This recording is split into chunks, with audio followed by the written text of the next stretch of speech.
Hello. The global economy is passing through one of the worst recessions in modern times. Globally, unemployment is at record high levels. Businesses have been impacted very severely. The global economy is projected to contract by around 5% this year. This is indeed a very severe recession. But paradoxically, globally, stock markets are in a bullish mode. The mother market US is leading from the front. Nasdaq is at record high levels. S&P 500 has appreciated by more than 35% after the low levels reached in March. The same is true of European markets and other developed markets. The MSCI Emerging Market Index has appreciated by more than 32% from the low levels of March. In India, Nifty is up by more than 32% from the March lows. Clearly, there is a disconnect between the real economy and the stock market. How do we explain this disconnect? And how should investors respond to this? At any given point in time, the stock market is the product of many factors. We know there are technical factors and fundamental factors determining stock prices. In the short run, the market will be influenced hugely by technical factors. But in the medium to long run, the market will be influenced by fundamental factors. From the macro perspective, the fundamental factors are GDP growth rate, corporate earnings, the interest rate, exchange rate, capital flows, and expectations regarding all these. The influence and the importance of these fundamental factors vary from time to time. The context is important. Presently, there are three important factors dictating stock prices. These three factors are: number one, the liquidity that has been injected into the global financial system by the leading central banks of the world.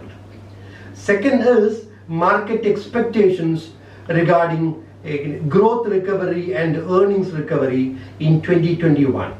And third, very importantly, is the interest rate. Let me very briefly explain all the three. During recessions, central banks inject liquidity, and during this unprecedented recession, central banks world over has been implementing a cheap money policy. Huge amount of liquidity has been injected into the financial system, led by the American Central Bank, the Fed, the European Central Bank, and all the central banks of the world. So money has become cheap as a result of this injection of huge liquidity into the financial system.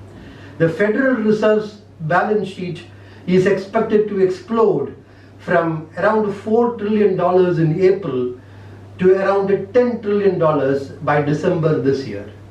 So this kind of injection of liquidity has made money very cheap. The central banks can only print currency and inject liquidity into the financial system. The central banks are powerless in deciding where this money should go. That decision would be taken by the market. So a lot of this liquidity is chasing asset classes like liquidity and also gold.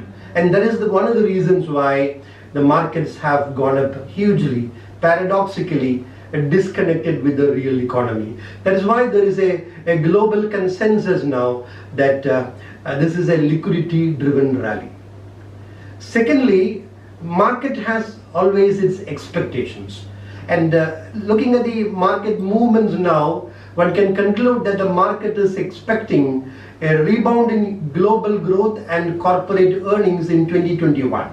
The IMF also has projected in the latest report a 5.4% growth, global GDP growth in 2021. So if this sharp rebound in economic growth is followed by a rebound in corporate earnings growth, well, the market logic can be to a large extent justified. The third factor, and perhaps the most important factor, is the historically low interest rates. The injection of liquidity has made money cheap, and we are now experiencing the lowest interest rate that we have ever experienced, historically low interest rates. 10-year bond yield in US is around 0.6%. Many bonds are yielding negative returns. So interest rates are hugely important. Warren Buffett famously said that interest rates act like gravity on the markets. When interest rates go up, markets come down. When interest rates come down, markets go up. And this is a very, very good economic logic, because money will be chasing assets in search of better returns. So this interest rate is a very important factor dictating stock price movements now. So these three factors explain the bullish trend in the markets that we are witnessing globally. Now, what is the consequence of this? The consequence of this bullish trend in global markets is the valuations are no longer cheap. Valuations are not even safe. Valuations are little bit on the higher side. Valuations are excessive, going by the price earning multiple. Valuations are on the higher side. The S&P is now quoting, S&P 500 is quoting at a price earning multiple of 24 times. In India, Nifty is quoting at a trailing PE ratio of 22 times. These are not fair valuations. These are valuations on the higher side. Therefore, what should investors do when markets are disconnected from the real economy and valuations are very high? This is not the time for aggressive investment. This is the time to be cautious and conservative. If you are an investor directly investing in the market, it is ideal to have, it is desirable to have a focused portfolio of quality stocks. Quality stocks with strong balance sheet, quality management with a proven track record, particularly in sectors like telecom, private sector banking, FMCG, IT, and pharmaceuticals. These are the safe areas in the present context. So top quality names in these segments are ideal places for ideal sectors for investment currently. So top quality focused portfolio.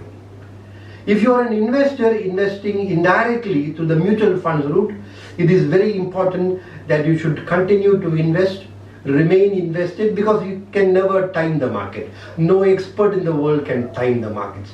Therefore, remain invested, continue with systematic investment plans. The waiting period this time may be a little bit longer than normal, but certainly when situations normalize, as it will inevitably, the returns from systematic investment will be very high.